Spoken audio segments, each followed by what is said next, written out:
이번 시간에는 안정도에 대해서 공부를 해보겠습니다. 안정도.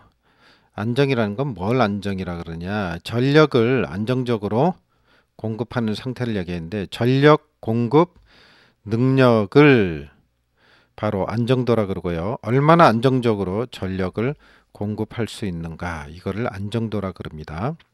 그러니까 다시 말해서 사고가 나지 않는 수준에서 최대로 전력을 공급한다. 이런 얘기입니다. 그러니까 다시 말해서 한마디로 얘기하면 어떻게 하면 전력을 안정적으로 보낼 수 있지? 여러 가지 상황이 있겠지만 그 상황에 따라서 그 상황이 세 가지가 나옵니다. 1번, 2번, 3번이 나와요. 그래서 안정도의 종류. 정태 안정도. 아래 보면 뭐 동태도 나오고 과도, 과일 깎는 칼도 나오고 별게 다 나오네요. 그죠? 생선도 나오고.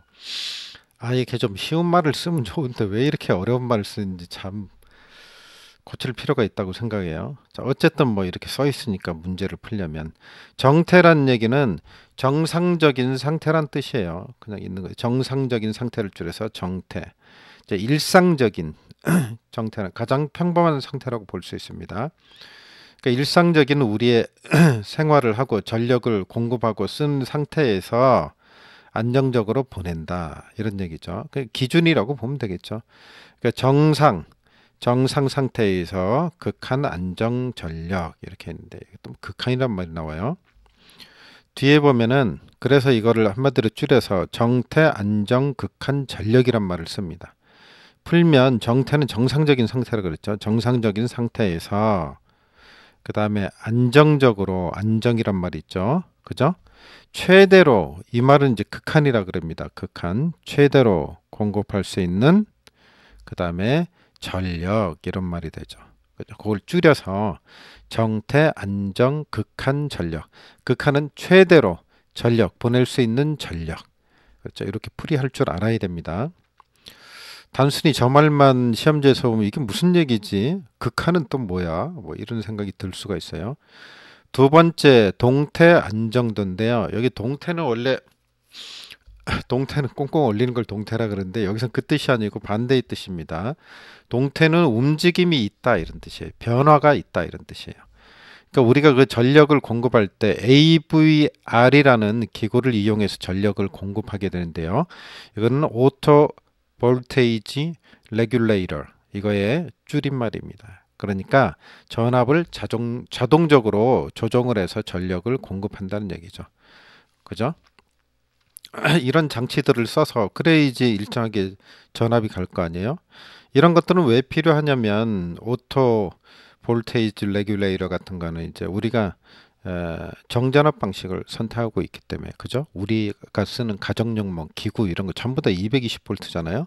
이게 올라갔다 내려갔다 하면 안 되잖아요. 그래서 AVR을 이용을 해서 자동으로 조절을 하는 거죠. 누가 손으로 조작할 수는 없으니까. 이러한 기계기구를 사용하는 가운데서도 안정적으로 지속되어야 된다. 그러니까 변화가 있는 거죠. 자꾸 변하는 거죠. 변하면 그걸 자꾸 조절하는 거죠. AVR이. 그래서 이런 상태에서도 안정적으로 공급할 수 있어야 된다. 그래서 동태란 얘기는 변화가 움직임이 전압이 변동되는 상태에서도 안정적으로 그죠? 극한 최대의 전력을 보낼 수 있어야 되겠다. 이걸 동태 안정도라 그런다. 세 번째가 있는데 과도 안정도. 과도는 지나쳤다는 얘기예요. 지나쳤다는 얘기. 그리고 지나치면 어떻게 된 거예요? 문제가 발생한 거죠. 그래서 사고를 발생했을 때를 과도란 얘기가 쓰고요. 이러한 상태에서도 전력 공급은 계속되어야 된다. 이런 얘기입니다. 그래서 사고 시, 부하의 급변 시에도 사고라는 게 다른 게 아니죠. 뭐 갑자기 부하를 많이 써요. 그러죠? 그러면 이제 문제가 발생을 하죠. 아니면 뭐 지락 사고가 난다든지 등등해서 사고가 나요. 그럼 이것도 사고죠. 이런 시에도 전력 공급은 어떻게 된다고요? 지속되어야 된다. 그러니까 한마디로 1, 2, 3 전부 다 하는 얘기는 어떤 상태가 되든지 전력 공급이 안정적으로 되어야 된다. 이런 뜻이 되겠습니다. 그럼 마지막으로 여기 보면 과도, 그죠? 사고가 발생했을 때도 안정극한, 안정적으로, 그죠? 최대의 전력을 공급할 수 있어야 된다. 이런 얘기죠. 자, 간단하게 그래서 세 가지를 알아봤고요. 그 다음에 이제 조상설비라는 얘기가 나옵니다. 조상설비. 우리가 조상을 잘 돌봐야 되죠. 조상설비. 조상설비는 뭘 하는 거냐? 무효 전력을 조정하는 기구입니다. 그리고 이거 이제 전기 기기에서도 얘기했는데 조상설비는 그죠? 그 모터를 이용한 거죠. 그죠? 그 동기 모터 뭐 이런 걸 이용을 해서 이제 말하자면은 조상설비로 쓴다고 얘기했죠. 그래서 동기 조상기라 그랬죠. 동기 조상기. 자, 대표적인 게 이런 거고요. 그다음에 뭐 콘덴서를 써서도 이제 그걸 이제 뭐 조절을 할 수 있고 등등이 있지만 여기는 조상 설비 그런 걸 통틀어서 이제 조상 설비라 그러고요. 그럼 이건 왜 필요하느냐? 간단하게 이제 설명을 해놨는데요. 우리가 이제 샌딩하는 SES가 있고요. 수전단 전압이 있죠. 리시브하는 두 개가 있는데 원래는 이 선로가 평형을 이루어야 되죠. 그래서 L과 C가 평형을 이룬다 그랬잖아요. 그래서 우리가 연가한다 그랬죠. 꽈배기처럼 전선을 3등분해서 위아래로 위치를 바꿔주는 거죠. 그래서 이렇게 한다 그랬는데 이렇게 할지라도 우리가 그 부하 있죠.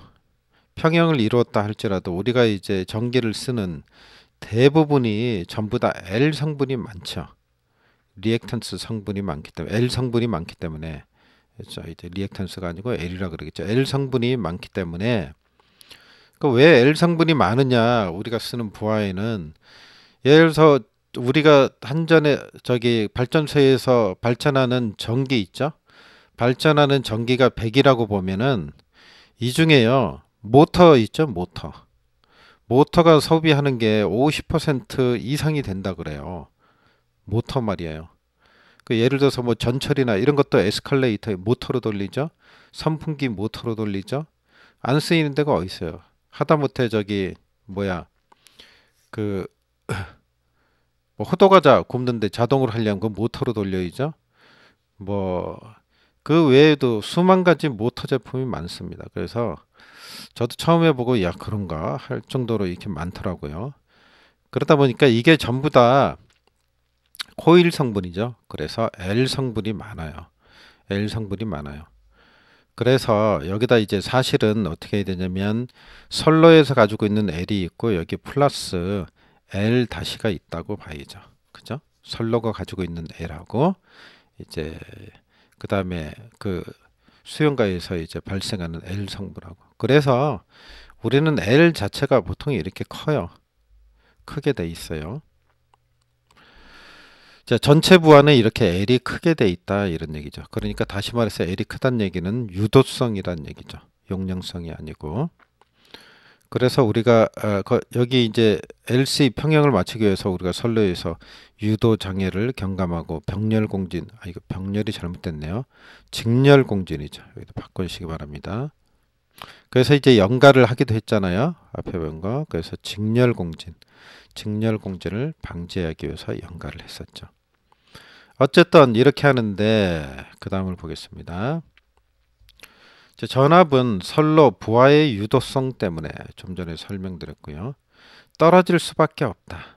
전압이 떨어진다고요. 유도성 때문에. 그죠?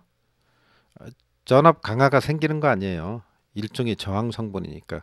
그런데 우리가 정전압 방식을 선택하고 있죠. 근데 전압이 떨어지면 어떻게 돼요? 이걸 보상해야죠. 그래서 보내는 측 전압이 있고 받는 측 전압이 같아야 되는데 전압이 이렇게 떨어지는 거 아니에요. 그죠? 그럼 이제 문제가 되죠. 이렇게 떨어지면. 그래서 뭘 하냐면 콘덴서를 달아서 이제 보상을 해주죠. 콘덴서를 달게 돼요.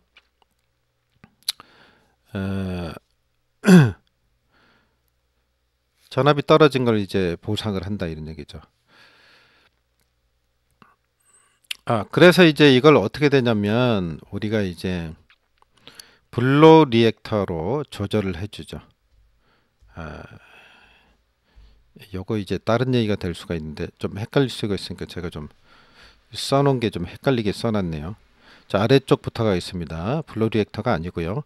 진상용 콘덴사를 달죠. 달고 이걸 다른 말로 전력용 콘덴사라 그러고요. 병렬 콘덴서라고 합니다. 왜 그러냐면 부하와 그 병렬로 접속을 하기 때문에. 그래서 다시 말해서 콘덴서를 달아준다. 요거 그죠?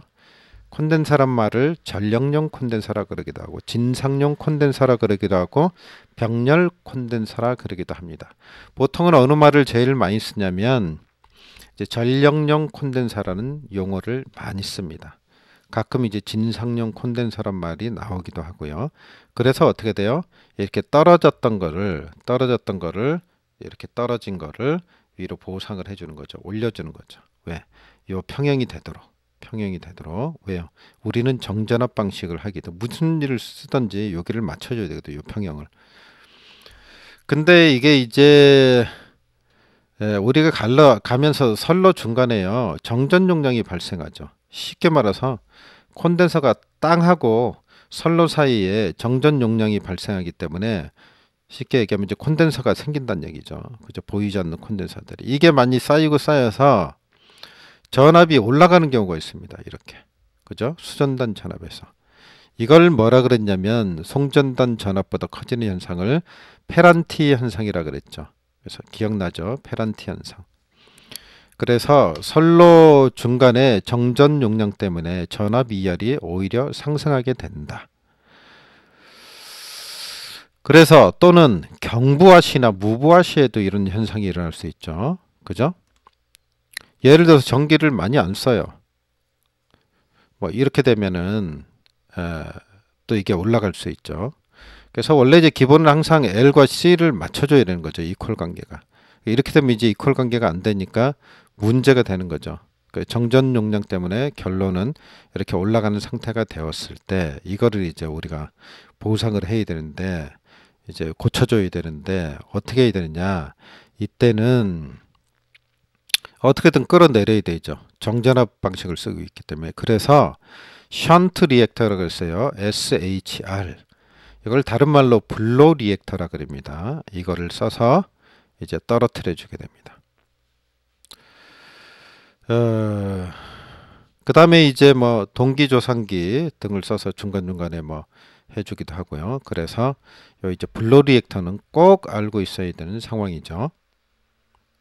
그리고 여기 나왔으니까 얘기인데 이제 동기조상기라는 거는 한 번 더 얘기를 드리면은 이제 무부하로 운전 중인 동기 전동기. 쉽게 얘기하면 전동기를 얘기하는 거죠. 전동기인데 뭐 그 역류를 조절하는 거, 계산하는 데 쓰이는 거죠. 쉽게 얘기하면 뭐 그 유도성이나 용량성을 조절해 주는 걸 얘기하는 거죠.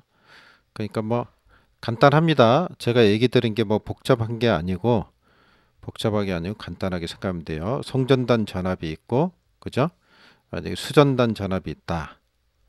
그러면 선로가 있을 테고 L하고 C가 같게 되어야 되는데 이게 같은 게 아니고 뭐 떨어진다. 이러면은 어떻게 돼요? 보상을 해줘야 되죠. 이거를 이렇게 해서 콘덴서를 단다. 이런 얘기고 거꾸로 이게 이제 무부하가 된다든지 아니면 그 부하를 적게 쓴다든지 아니면 중간에 콘덴서 때문에 이렇게 올라갈 수 있다. 전압이. 이걸 페란티 현상이라 그러고 이거를 이제 내려주기 위해서 션트 리액터, 블로 리액터를 써준다. 블로 리액터. 요게 이제 뭐 핵심적인 예의가 되겠습니다. 자, 여기까지 알아봤습니다. 좀 휴식 시간 가지고요.